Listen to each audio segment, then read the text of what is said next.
Hello there, and welcome back to another Raw Sport F1 special. This is, I think, number 11, and with today, we're going to be looking at an Azerbaijani Grand Prix that was a race of two halves, really. First half, sort of a bit dull, bit more like 2019, 2016 than 2017, 2018, but when Lance Stroll lost it on the main straight, that's when the race really started to ramp up a bit. Obviously, I can't do this on my own, so I'm joined with a guest, a first-time guest on the show. Say hello to Malhaar. Hi How are you guys. doing? Nice to be here for the first time. So Yeah, I mean, yeah, everyone's welcome. If you are watching these and want to get involved, just message me on Instagram or Twitter or whatever, and you can come and get involved where we talk absolute rubbish about F1 for about an hour. yeah, basically. But it's time, may as well get started, to talk about the Azerbaijan Grand Prix. So, a race where the finishing order isn't exactly as you'd expect it. So, I'll run it through for all the audio listeners. So, in first, Perez, second, Vettel, third, Gasly, fourth, Leclerc, fifth, Norris, sixth, Alonso, seventh, Yuki Tsunoda, eighth, Carlos Sainz, ninth, Ricciardo, and 10th, Raikkonen. I mean, I'll come to you, Maha. I can't remember the last time we had a top 10 that was so varied. Probably Italy. Probably Italy It last year. probably was Italy. I Yeah, mean, but I'm just trying to think. Italy was, so we still had Hamilton in yeah, seventh. I guess that's the yeah. only, like, sort Bottas of, in sixth. Yeah, we had the Mercedes in the top 10, but yeah. apart from that, Red Bull's out of the points, I think, in Italy Yeah, they were 2020. out of the points. They Yeah, both retired. yeah. So But, I and we mean, had the craziest podium. yeah, So definitely. I mean, this is, I think, the first time that neither Hamilton, Verstappen, or Bottas have scored since, I think it yeah. was Japan 2013. So that's Oof. eight years now. Verstappen Of, wasn't even in F1 then. I know So Verstappen wasn't even in F1. Bottas was still at Williams. Hamilton, first year at Mercedes. How times one have changed. championship. Yeah. Oh, it's so long ago. But I mean, It I was guess weird. where to begin, really? I guess you sort of start I think halfway through. Perez. I Yeah, think you sort of Perez. start. Yeah, so you sort of start with We Perez. I mean, he yeah. had such a good, solid race, to be fair, I didn't mean he? before the Stroll event happened, if you look at his in lap, it was like I think a second faster than Verstappen and 1.5 seconds faster than Hamilton Oh, on its in lap. yeah. And if I think Red Bull hadn't screwed up his pit stop, which they did, he would have been ahead of Verstappen probably. I'm not sure about that. I think he would have been close. I don't. I think Close. Verstappen was still a few seconds ahead. Because I don't know, but that Perez, I think that's the Perez Red Bull need, like in this style fight. Oh yeah, yeah, hundred Yeah, percent. That's what because we didn't see. Like that's what we didn't see. A few seasons ago with Gasly, and then with yeah, Albon, we didn't see a second driver putting in the performances that put them up there when and if Mercedes have a bad race or if yeah. Verstappen has a fault as he did. Like probably if Albon was still in the seat, we won't see the Red Bull car winning. I don't think so. Yeah, well, it's a bit Like of a shame this because we this might race, yeah. might have seen Vettel on the podium though. Maybe Well, he would have Vettel won. win, Vettel Yeah, win. no way in an Aston Oh, Martin. That would be that would have crazy. been so good. I mean, Yeah, it is what Red Bull really need at the moment. They need that second driver. And to be fair to Perez, he did say, give me 5 races to learn the car," and then he fair won on enough. his sixth. Yeah, So you've got to give credit to him, especially as it's a new team and one that seems to be so heavily focused around their first driver. yeah, yeah. Then it's just that top 10 really like it throws you off, It's doesn't it? like still if I look at the leaderboard, I'm like, how? Like it's weird, because normally it's like Mercedes, Red Bull, and then the rest of them. Yeah, but I mean, But we'll come to yeah, Vettel now. He had a really good race, didn't he? driver of the day, like driver of the Oh race yeah, for me. 100%. I Like mean, so good. yeah, you can't really. He didn't really go put a foot wrong. I think he qualified 11th, went long Yeah, on yeah. the, was it the hard tire Pro, or I the, think so. I yeah. think So he so. I think so. went long on the hard tire, pitted, and then obviously when the red flag came out, he was the only one with a spare pair of Yeah. softs and And potentially. Oh, no, he you go. didn't make a mistake. Like that's the most impressive thing I found, you know, because if you look at like especially last 2 years in Ferrari, man, his races were mostly like spins, mistakes, like not clean races. And after seeing him, especially in Monaco as well as in Azerbaijan, he's getting to grips with the car as well as like with himself, not making mistakes, being consistent. So yeah, I think Vettel is also one to watch out. Like he can, if he performs like he's doing right now during the whole season, like rest of it, I think he can challenge the likes of Norris, maybe Sainz, maybe like both of them. Yeah, I mean, I think Vettel might be in the top three scorers for the last two races combined. I think so. He got Yeah, what, a fifth in Monaco and then a yeah, second here. That second, was yeah, 28, 28 obviously points. ahead of Verstappen, ahead of Hamilton, Yeah, behind Perez. But it's a really good performance from him, especially as you mentioned after the last few years of Ferrari. yeah, yeah, So, I mean, may as well round out the podium with Gasly. A yeah, bit of an anonymous race, but definitely yeah. had a few I battles with Charles yeah. Leclerc, especially right at the end, which is good to see. Yeah, yeah. He dominated Leclerc in that battle. Like he didn't give up. Like normally you'd expect like at a street circuit maybe take a step back, but like last two laps just go for it. And of course we don't need to talk about how good Gasly is because he's proved that already like so Oh many yeah, times. I mean, this is the second time. Oh, actually it's the third time he's been on the podium in Yeah, a chaotic race where none of the top three have really been there. We've seen true. like it in Brazil 2019, outpacing Hamilton to the final. Yeah, Obviously, yeah. his win in Italy, Win and now Italy. his Yeah. podium in Azerbaijan. But I guess what we'll do is sort of go over the race in general and maybe start with the bit that sort of Kicked off everything. kicked off everything, which was Lance Stroll's unfortunate incident. Do you want to run us Yeah. through sort of what happened for anyone that doesn't know? Oh yeah. So basically coming through the fast S's, which is basically a flat out section, like turn 17 to turn 20 in Azerbaijan.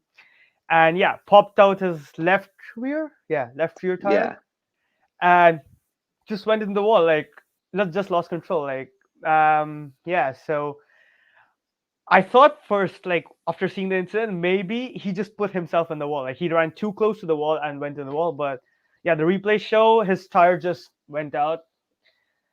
So yeah, a freak accident really, and yeah, one we possibly. didn't expect to happen again, but it did, which we'll come back No, to. no, yeah, Yeah. definitely. I mean, I don't know where he was running at the moment. I think it was sort of like around the lower half of the top 10, Yeah, it possibly. was. Yeah. Because he was on the hard tire. Yeah, he Yeah. was going Oh, really yeah, that long. was it. That was it. He Yeah, went long on the hard tire, he was hoping going for a really safety long. car, Yeah, which exactly. was, if you think about it, that would have been a decent strategy. Hmm. But obviously, it didn't pay Pay off off. in the end. Yeah, I because mean, if we focus on Stroll for a second, he seems to be having. He was sort of not dominating Vettel, but sort of doing a bit better than him at the start of the yeah, season. But he's sort of, I guess, had a bit of bad luck over the last few races. But Vettel's definitely seems to have got the measure of him.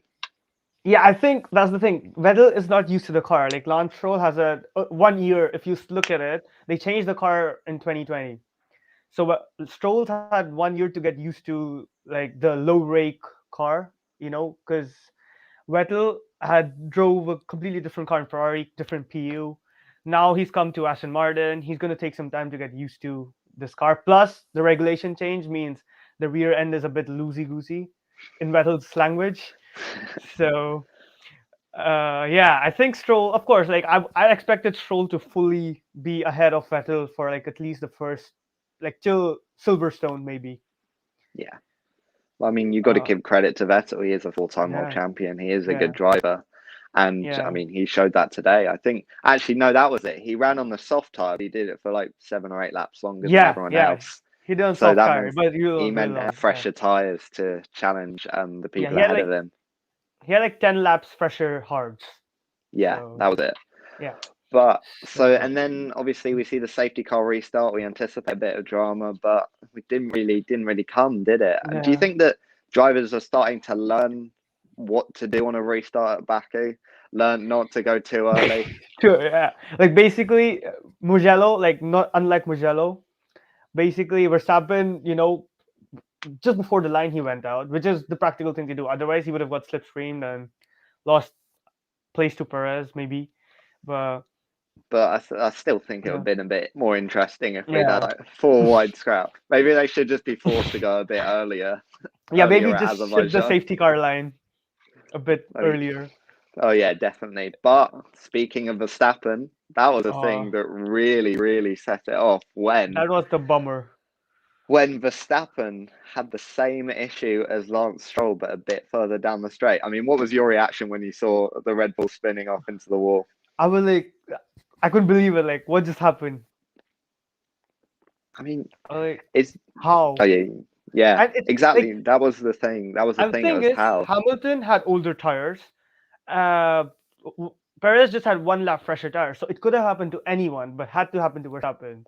Yeah, I mean, you So can't say he did anything wrong that race, really, can you? He had a yeah, perfect race. He was I think he leading had from the front. He- yeah, yeah. So I think he didn't put a step wrong. He was just perfect. No, and then but we got a new meme out of it with Verstappen kicking Yeah. things now. So But it's silver linings on there. do you know crazy fact? Verstappen's never won a consecutive Grand Prix in his career. Like Really? never. Yeah. Like Verstappen that's has the he has a few weird ones. It's like yeah. before this season he'd only had like 2 pole positions. Yeah. Like it's crazy because he won in Monaco, should have won in Azerbaijan, but didn't. Like that. He's never won a consecutive race in his career. So it's a Yeah. bit crazy to think about that. But I saw a good point that Lando Norris mentioned. If you look at the broadcast, if he had gone right, he would have speared straight off into the sort of the pit entrance wall, and it could have been a lot worse. Do you think that Yeah. possibly that might be something that the FIA in particular look at for next year, or do you think that it's not really something that they put in the best solution? They had like loads of tech pro barrier there, so they've Yeah. got the best solution to the problem. It's one of those things like you don't know until it happens. It's Hmm. kind of this thing. Like I see, for example, like let's take the Grosjean incident in Bahrain last year. Like when he speared off into the wall, and like thank God he's okay. But no one could have, predicted, or no one even thought. Like even the FI didn't think that the wall was at a bit of an angle compared to the straight. Like it would Yeah, be dangerous, but it proved to be. And they made changes. yeah. So it's like one of those things. I think you really I can't imagine. say it. I imagine it would be similar to sort of how, in the Indy 500 on the pit straight, they have like the massive barrier. So if a driver sort of spears off at turn 4 and then hits that divider, Oh, they're a bit more I'm, safe. Oh yeah, I it's don't know. I just don't know. for anyone anyone that watches the Indy 500 will sort of know what I'm talking about. It's just that because the pit wall is obviously on the straight and they have to go in. If they crash at turn 4, there's always the risk that they hit the like divider between the pit straight and the main straight. Yeah. But I guess it's sort of the same thing. But I guess coming back to Verstappen, is this an opportunity lost for Red Bull, or how big of an opportunity is this a loss for Red Bull, especially as Mercedes do seem to be better on the standard circuits, so Red Bull need to take every opportunity they get on a street circuit? That's true. I agree because if you look at it now, there are no more street circuits except Jeddah. I don't know if Jeddah's taking place. Like they're saying Jeddah is going to be there in Saudi Arabia, but we'll see because the circuit's not even ready yet. Singapore got cancelled. And if you look at Barcelona, Mercedes dominated. Like Yeah, they were much faster than Red Bull. So going by the form on paper, yeah, Red Bull lost an opportunity. But last two races, Mercedes haven't been what they have been for the last 6 years or 7. no, I guess what we'll do is we'll come on to Mercedes now. Yeah. Arguably their worst ever race. No, what would you think? Worst ever race or no? In turbo hybrid era, probably. Yeah. I think the worst one was Austria 2018 when they Yeah, had the when they double both DNF. retire. Yeah. Possibly Spain 2016 as well, obviously the infamous Turn 3 incident. But the difference was like 2016, they were like dominating, Yeah. So probably if they had like two more DNS, it wouldn't have mattered. Like same So in last year. Last year, if they had DNS, they wouldn't have, mattered yeah. that much. But So this year, yeah. yeah. Sorry, Yeah. go on. Well, no, it's fine. We'll come on to. I guess we'll come on to. We'll do Bottas first. A predictably Yeah. poor performance from a driver that just really doesn't seem up to it at the moment. I think he's got a lot of bad luck at the moment. It's like a downward spiral. Because Monaco, he was much better than Hamilton. Yeah. Like he was right up there with Verstappen. Yeah, so I Like don't. I mean, I'd agree that Monaco was sort of bad luck, but this yeah, race, he was yeah, absolutely nowhere, and especially when you compare him to his teammate who was running in yeah. like top three, sort of challenging for top two. It was a bit here and I, there, but you can't mm, be racing down in what 15th, 16th. You can't be racing the Williams and the Alfa Romeos and the even the true. Hasses at that point. Yeah, I think Bottas needs to step it up to what he used to do, like last season or before that, just behind Hamilton. Because if you see his qualifying performance, it's good. Race pace is the problem. Yeah. So arguably, Azerbaijan qualifying was poor, like really poor. But yeah, if Mercedes won their eighth constructors title, it's what as they need to like put their they need to I think put an extra shoulder like extra arm around Bottas and be like, okay, we're giving you the tools, we'll give you a better car, just be there to support Hamilton. But I mean, do you think that Mercedes would put that arm around, or do you think that they'd possibly replace Bottas halfway through the season, especially if, as we I see, don't Red think so. Bull are starting to get quite a way ahead in the Constructors' Championship? So do you think that there's a possibility for a mid-season switch with George Russell? No, I can't see that happening, especially after Bottas making the comments that only one team does that. I don't see that happening I feel, but because I do think karma yeah, could come into play a bit no, especially. I mean, you've got especially with Perez doing so well all of a sudden. yeah, He's had what? He had a fourth place in Monaco, first place here. Verstappen, first place in Monaco, should have scored like probably should have got a first, first place at yeah, Azerbaijan. So you'd think that like they would have done if they really taken their chances. They could be what like I think to their 26 points ahead. They could have been almost 40, almost almost yeah. 40 points ahead at this point, almost right 1-1-2. Yeah, I think it's a big case of what ifs. Like, what if Hamilton had won Azerbaijan? Like, he was Yeah. ahead, when he did the break magic thing, you know. Oh So, no. like that, you can say, Mercedes should have been ahead. Red Bull should have been like 40 points ahead. I think the thing is like, Bottas and Hamilton are the strongest, but they're the perfect. You know, Hamilton can go after the title, and Bottas won't be there to challenge him. Yeah. If you get in a Russell, he's gonna be a hindrance to Hamilton. Like he's gonna challenge Hamilton. I think my only thought would be is that if you do get in a Russell, it's going Yeah. to be very clear from Mercedes that this year you are the number two driver. They're going to make they're going to give him they'll probably if they do the switch, I think they give him the condition that we're doing this switch. Next year you can be on level pegging, but this year you are a number two and you are trying to help Hamilton win the title.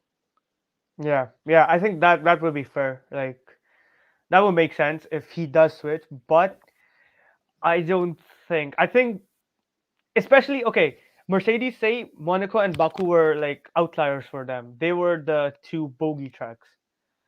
So considering what Mercedes' form was, like you looked at what the pit stop was, and then even the car for Bottas wasn't performing. Like he didn't Mm, have the grip, he didn't have the confidence. So maybe France, Austria, he can step up, yeah. and we'll see. Austria is supposedly one of the strongest tracks for Bottas. So last year he got the pole, the win at the first I Grand mean, Prix. So and we've still got Russia to look for, or yeah. not look. No, we'd never look forward to Russia, but That's the most boring track. Like I'd rather sleep, honestly. um, Oh, I don't want to go to Russia. But I guess we'll come on to the other Mercedes driver, Lewis Hamilton. We'll sort of split his weekend into everything and then the last two laps. So I mean, up until the restart, he was having a good weekend, especially with how Mercedes were looking. Yeah. Wouldn't you agree? Yeah, like someone on Twitter made a good point that Hamilton's drive will go ignored because he made the like freak mistake, but it was one of one of the best drives of the season, if you ask me, because the car was nowhere. Yeah, He managed second somehow. Okay, the red flag was an addition because he maintained his qualifying position, and he was able to maybe not like run close to Perez, but like being like sticky, like close distance, striking distance. yeah, And that car was absolutely nowhere. You see at Bottas, you look at Bottas, he wasn't like what he couldn't even overtake an Alfa Romeo, yeah, or yeah. So like Kimi Raikkonen was running ahead of him. yeah. I mean, So as you mentioned, qualified second, probably with the benefit of a toe, but then everyone was sort of doing it. like Leclerc got a pole position because of Hamilton. Oh, we didn't He even got mention that. Well, he got Hamilton towed him the whole straight. yeah, I So mean, we'll come on to Leclerc after this, yeah, actually. We'll talk about Ferrari and McLaren. But then the restart for Hamilton. yeah, Arguably, I'm a Hamilton fan, so that was pretty painful to watch yeah. It him was really painful. sail on into the runoff area. No. First, because when I saw that, I was like, wait a second, Hamilton doesn't make that. Like Hamilton doesn't lock up in a corner and just go. Because I don't remember the last time I've seen him do that. So Yeah, then, like, I heard the radio thing and the interview, and he pressed the brake magic button, which is behind the steering wheel, behind his wheel. And yeah, because Perez moved to cover him. He moved so he wouldn't go into Perez, and basically that's how it turned out. But yeah, it's a and freak oh, mistake. and he got the good start as well. I don't know, it might have had something to do with having the brake magic on. Maybe you get a better start with or without it. But he was up. He would have been probably into first Yeah, if he hadn't pressed the button. I think he would have won. As simple as that. If he went into the second turn two ahead, he would have won. Oh yeah, yeah. Because straight Would have been. line. Sorry, yeah, go on. Oh no, no, you go. Because it Yeah, would I have was been saying. like it would have been a Turkey all over again. It would have been the Yeah, exact podium we got in Turkey. yeah, and straight line speed, Red Bull can't match Mercedes. So by the time they went through to the straight, like and the last lap, he would have been like about a second ahead. So it would have been a win, but Yeah. it is what it I is. mean, yeah, for anyone that doesn't sort of know what we're talking about, the brake magic sort of they use it on the formation lap to upset the brake bias, make it really biased towards the front brakes so they can get heat in the tyres, warm Yeah. it up for the formation lap. But when Perez moved across, Hamilton accidentally pressed the button. And Mm-hmm. if you've got loads of front brake bias, you've got no rear Rear brakes bias. Yeah. and the front brakes aren't powerful enough to stop the car. Yeah. And you And just go sailing on. he just went to Georgia or somewhere, like some neighboring country. But yeah, and of course the memes came out like, oh, Hamilton finished behind Mazepin and whatnot. Like, yeah, but fair play to Perez though. Like, Yeah, I think even if he would have finished second, it would have been a great drive for him. First podium for Red Bull. So yeah. I mean, do you think that possibly it's probably fair if we want to keep a good championship battle? I know we're Hamilton fans, so we want them yeah, to be a so million points ahead. But for the general like sporting spectacle, it's probably good or not yeah, good, but it's probably fair that if Verstappen has an issue through no fault of his own, yeah. then Hamilton has an issue through no fault of his It own. It just it keeps levels the the title playing challenge field. interesting.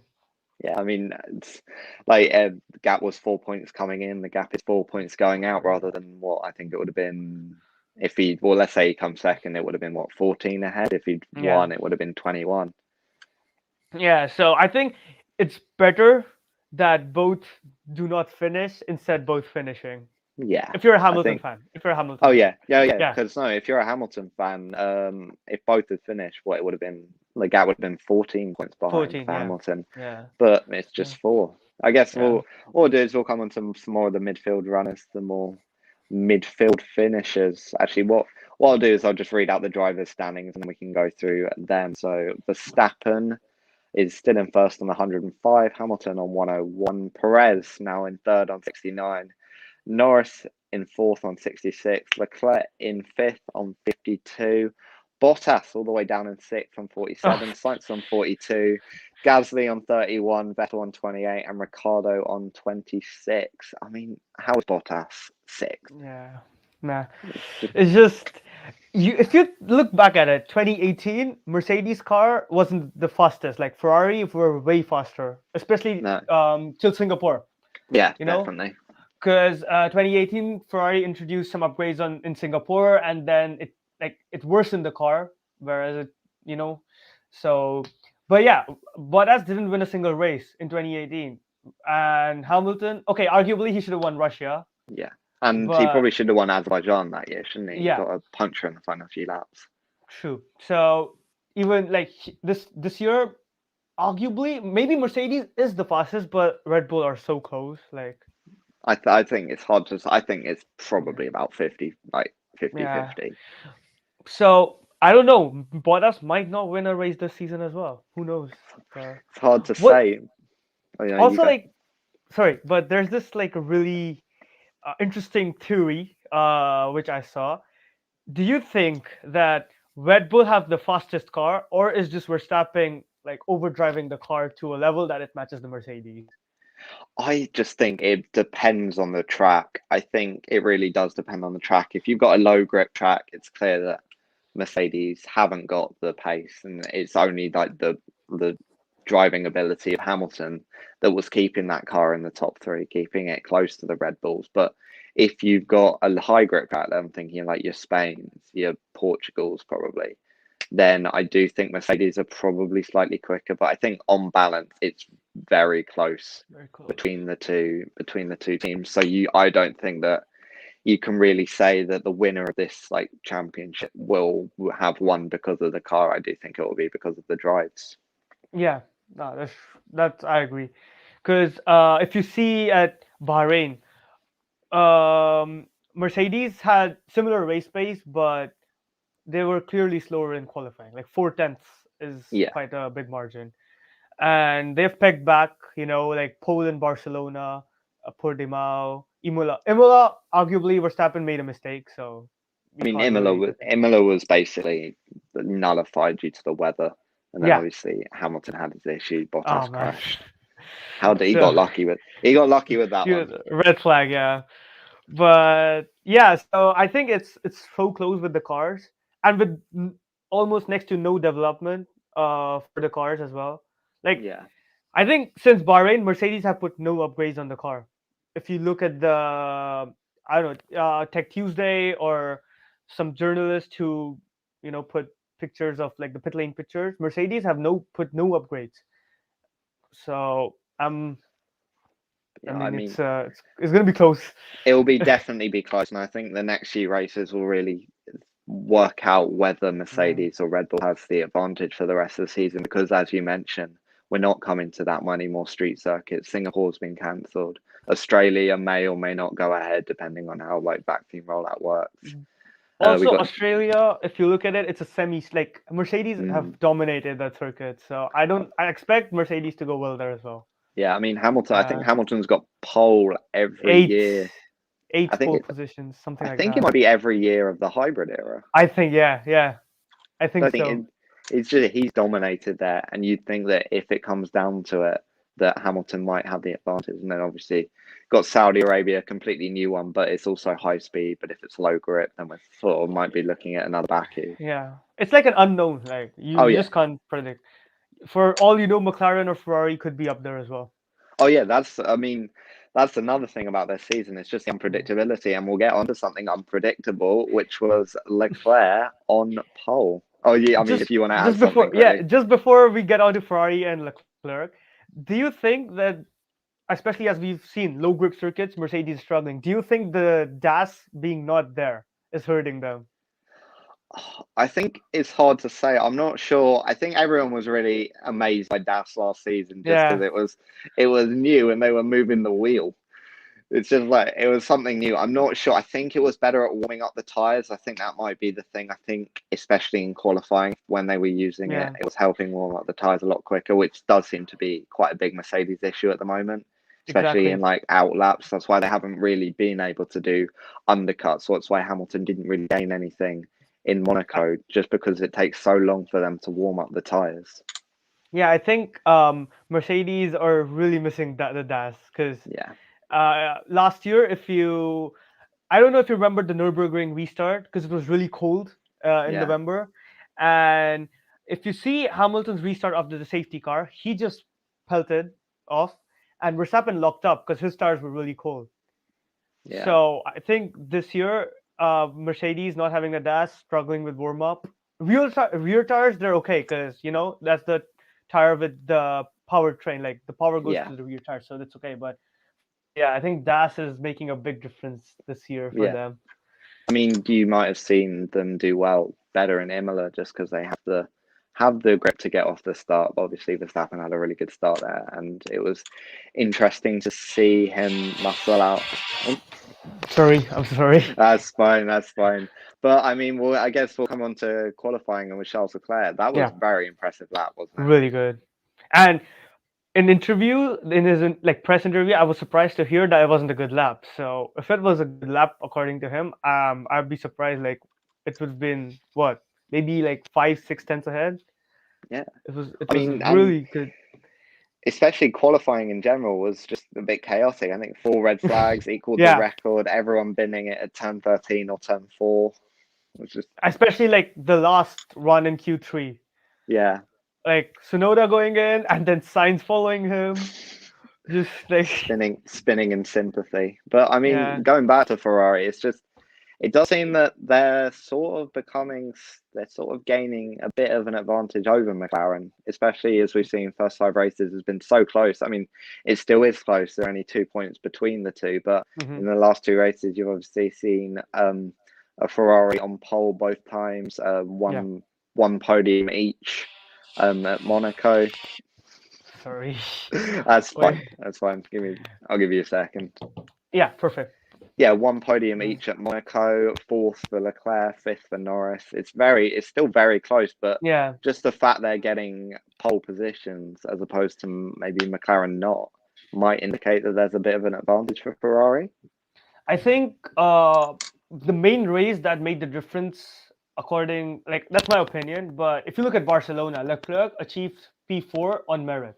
Like Yeah, he qualified P4, had the pace to run in P4. So and Barcelona is like a baseline track for every team. Like if you go well at Barcelona, majority tracks you're gonna go well. yeah. I mean, I'm actually So Leclerc's Leclerc's the only driver in the top 9 without a podium at the moment. Do you think? I mean, could uh, that be weighing on him? I don't think so because if you look at he's got pole position, he's like performing at his best level, or Yeah, maybe. I mean, 2019, 2020, 2020 maybe not, but 2019 he was really good. 2020, yeah, he got podiums as well. So yeah, I think he's developing as a driver as well because it's just fourth season in Formula One or fifth. yeah. Oh, it's So we're yeah, getting old these days. yeah. So I don't think he's gonna be phased by not getting a podium. Yeah. Uh, and he got two pole positions in a Ferrari. They don't have the best engine nor the best car. Like No, you're right. so, But I I think mean, and then he should be pretty happy. you got McLaren as well. Standard race from Norris, still really Yeah, outperforming Ricardo, especially over race pace. And I mean, you've got to give credit to Norris. yeah, People thought when Sainz would lead the team, could he step up into that team leadership role? But he really has done so. yeah. He's shown like he's capable of leading a team, even though he's so young. What third season in McLaren, like in Formula One. So, Ricardo, I'm a fan of Danny. Like Yeah, he's like a great character in the paddock, and he's like a really good driver. Like I think he's the only person who's beaten Verstappen. Like who is capable of beating Verstappen. Yeah. Like in the same car. Yeah. So, but it's just the difference of I think from Renault to Mercedes engine and the car as well. Like different characteristics. So I think he's gonna take more time to get used to it. I don't think he's gonna be up there in France or in Austria as well. Yeah, but you got to give him time. I mean, we've Yeah, seen with like Vessel's just come into it. Perez has only just come into form. You'd assume that Ricardo at some point would get into form, and then another driver that's also come into form recently, Yuki Tsunoda, finishing 7th. yeah, Good result for him, especially after the sort of troubled start to the season he's had. yeah. I think especially after Imola, like where he was expected to go well and crashed out in qualifying, and then Tsunoda just had a downward spiral, you know. But yeah, he's pick. I think he's he's not overdriving anymore. That's what I feel. Yeah. Right? Yeah, because he's always been quite a loud character, especially in the car. But I do think that Yeah. I know I agree with you. I do think that he was probably overdriving the car a bit, and that probably meant that he wasn't performing to the best of his abilities. I mean, I guess what we'll do is we'll finally run through the constructors' title. Yeah. So Red Bull on 174, Mercedes on 148, Ferrari on 94, McLaren 92, AlphaTauri, Aston Martin and Alpine on 39, 37 and 25, Alfa Romeo on 2, and then obviously Haas and Williams still on 0 because they can't build a good car. Yeah. Especially Haas. I mean, you want to start from the bottom or the top? I mean, yeah, it's just like, especially what happened. They're now into 9th, to be fair to them. But what happened with? Did you see what happened with Schumacher and Mazepin right at the end? That was quite. No. I remember. A bit more of a. It was another Mazepin jink, especially right at the end. Like I think they were side by side onto the finish line, sort of like thinking Bottas Stroll, and Mick was not very happy. Not a happy Mick. Quite a lot of swearing. Oh wow, yeah. I think, but yeah, Haas. We can't expect anything from Haas. Like no, if they get points, I'll be like so surprised. That's like a win for them. Yeah, it will be. Yeah, because that car is nowhere near the pace of Alfa Romeo. Forget the points. Like Alfa Romeo is, on the fringes of top 10. Yeah. If you look at pure pace, and Williams are thereabouts near Alfa Romeo, but Haas, I mean, you just look at the car and you're like, it's bare. Like it has nothing. I feel like Williams need to just get. I feel like Williams have sort of a mental block at the moment. I think if they just got 1 point, or 2 points, then they'd be up there a lot more. Because obviously you've seen that with Alfa Romeo. Like 1 point came along in Monaco, and now another's come along in Baku. I think if you see the same for Williams, especially, I mean, this restart, the restart could have thrown up any number of results. I mean, Russell got unlucky not being able to take the restart because he had issues. Latifi is arguably, or not arguably, isn't as good of a driver as Russell, so probably couldn't have done as much. But it would have been interesting to see what would have happened if Russell was up there. Yeah, definitely. Imola, definitely Russell should have got points. But we know what happened. He was racing a Mercedes and then crashed. What we'll do now, I guess we'll come on to sort of another thing that's come out of the weekend, especially some of the tyre troubles that happened. Obviously, we've mentioned before Stroll spearing off into the wall, Verstappen leading, spearing off into the wall, and Pirelli, I think a few days ago, released their report, which sort of implied that teams weren't obeying the rules. Do you want to explain it a bit more? It's a gray area. So what they said was, basically they prescribed just the starting temperatures. Now when the tires are hot, of course the air expands and the pressure reading is much higher than when the tire cools down. So what they've done now is like the new regulation with accordance of the FIA is after each set of tires is used, they're going to do a cold tire test, which is basically after the tires run and cool down, they check what the tire pressure is. If it's above the limit prescribed, perfect. So basically, yeah, they're suggesting that the teams know a way to bleed off pressure to increase the tire grip. Yeah. And yeah, and that's what causes the extra stress on the tire, which in turn leads them to burst. I mean, it's important to know it wasn't just Aston Martin and Red Bull. Pirelli said Hamilton's tyre was very lucky to not burst at Yeah, any it had point. like deep cuts. So you think that it was possibly something that a lot of the teams were doing, but obviously, if I they think every can't do team it does it. now, I think every team does it because it's basically like you want to find loopholes. You want the best for your yeah, car, right? Yeah, like yeah, you want to operate in the gray area as much as you can. So I think every team does it. It's just that now with the stricter regulations, it's gonna be. I mean, it's not. I don't think it's gonna make that much of a difference. no, But it's just that you won't have failures like we saw in Azerbaijan. yeah. Well, Uh, I mean, initially their hypothesis, and one I was actually thinking of, was that it was debris, and I still think, despite what they've said, it does seem a bit more like, obviously we remember back to, I think it was 2017, we had a red flag. There was debris scattered all over the track. Baku's obviously high speed circuit, yeah, walls are very close, so it's definitely possible that it possibly could be debris, especially as they've said, especially with Hamilton's tire, yeah, that it's had cuts in it, which would sort of indicate that debris has been a primary factor. yeah. I think it was a mixture of both. Like, Yeah, of course, teams running like like of course you want to maximize grip, so they run as low pressure as they can, and then the debris interacting with the tire and making it structurally weaker, which in turns leads to the failure of the tire. the So I mean, do you think Pirelli need to do anything? Obviously, they've brought in these new rules, but do you think there is a question about Pirelli tyres? We saw a few tyre failures last year, not as dramatic, but obviously we had the finale in Silverstone, final lap, man, Hamilton crawling around on three wheels. that was crazy. But That I was, don't think no, because this year they reinforced the tire construction. Like they've made it heavier and stronger for this year. So I don't think Pirelli can do much. And I don't think it was if this was a normal track, I don't think the tire failure would take place.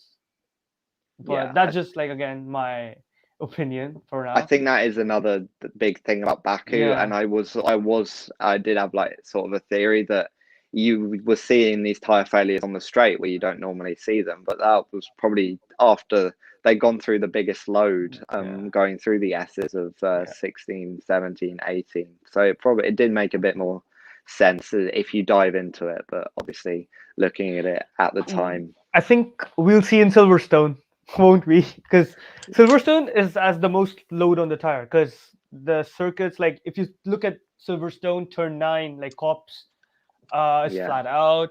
Maggots and Beckett's, it's really high speed. So I think Silverstone might be the true test of tires. yeah. But I think And Pirelli can't do much. Like I think the tires are okay. It's just the circuit and then the teams running maybe a bit. It's a gray area, so you teams do what you fiddling with the can. rules. And obviously, we've Yeah, had issues in Silverstone before. 2013, quite a notable one. 2020 didn't cost. It obviously cost Bottas. Could have cost Hamilton if Verstappen hadn't pitted. So I do agree that yeah, I think Silverstone might be the true testing ground for yeah. these tyres and to see whether they have any issues. I So mean, yeah, I mean, not not really I anything to add.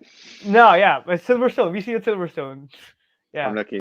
We're looking forward to it. But first, why don't we talk about the entry? We'll move away from F1 for a second and talk about McLaren's entry into Extreme E. I mean, do you think it's McLaren? Obviously, always a racing heritage brand. They're always going to want to join another series. Do you think possibly that Extreme E could be a way into the electric game before they possibly go to Formula E? um, I don't think McLaren will enter Formula E because it's it's Formula E is in kind of a limbo state because if you look at their numbers, like the fan viewings, everything's coming down slowly, and people look at it as more like a gimmick thing now. I think Extreme E is just a way for McLaren. Of course, one, if you're in an electric championship, of course, it it it adds value to your brand because hey, okay, this brand like Mercedes in Formula E, Hamilton has his team in Extreme E, McLaren's in for Extreme E as well. So you're doing something for the environment. You're seen as like, you know, like a good green company. So or in corporation. So yeah, I think it's majorly, of course, the marketing stunt more than uh yeah, I think it's more it's I don't think it'll bring much value as in like technological value compared to what the marketing side is. Yeah. Well, I So mean, have you watched Extreme E? How have you, if you have, I I've mean, how have you found it? I watched just one like qualifying or practice. I don't remember. I just watched one session on the live stream they do. Yeah. Like I don't understand the format, but like of course I'm a fan of doc like rallying, so it's good. Like it's not that bad, but again, how successful it is, how many fans it gets, it's there are not a lot of teams yet, so it's we have to wait and see like how successful it is. Yeah, It's I mean, it's a new thing. I think personally the limits on electric racing at the moment are definitely like the time frames. Like Yeah, the Extreme E races are 2 laps, I think max 20 minutes. Formula E is 45 minutes, but then you got F1 that's double that, and they're yeah. going like full out. Obviously, we saw few, I think it was a few months ago, we had the issues in Valencia where sort of all the cars The range ran issues. out. Yeah, all Yeah, the yeah. cars ran out of fuel in Formula E. But I do think that possibly if you're bringing new manufacturers in, they're going to be bringing in new expertise, new technology. So that could, I Yeah. mean, that could help and make a difference. What do you think? It's again like how much of this technology can you shift to the real world? You know, like it all depends on that. See, you can spend a lot of money for developing electric powertrains and stuff like that, but at the end, what two things come like all these teams look for is a how much of it you can shift to real world and b marketing. So yeah, marketing's a good strategy. Like to get like why is Red Bull in Formula One? Marketing. Like everyone Yeah. knows Red Bull because of mostly I'd say Formula One. Same with like Formula E as well. Like Mercedes with they're coming up with these electric cars, so they're that's why they entered Formula E first. So it just depends on how much you can get out from these competitions. Yeah, I Like mean, we got to wait and see yeah, what could happen with McLaren entering Extreme E. But going back to F1, I guess what we'll do is we'll come on to the next Grand Prix, one that everyone looks forward to every year because it's always such a good race, the French Grand Prix at Paul Ricard. I mean, I bet $20 that is gonna be the most exciting race. it probably will. We've said this now. It's going to be like we're all going to say it's boring, and it'll be somehow the best race Yeah. on the calendar. But So, but I guess we'll talk about Paul Ricard quickly. It's a track that seems to suggest good racing should be a thing, but it just doesn't, and I'm not really sure why. What do you think? I think it's like if you see like like the back straight, overtaking's too easy. Like you pop on DRS, you can just fly past the other car.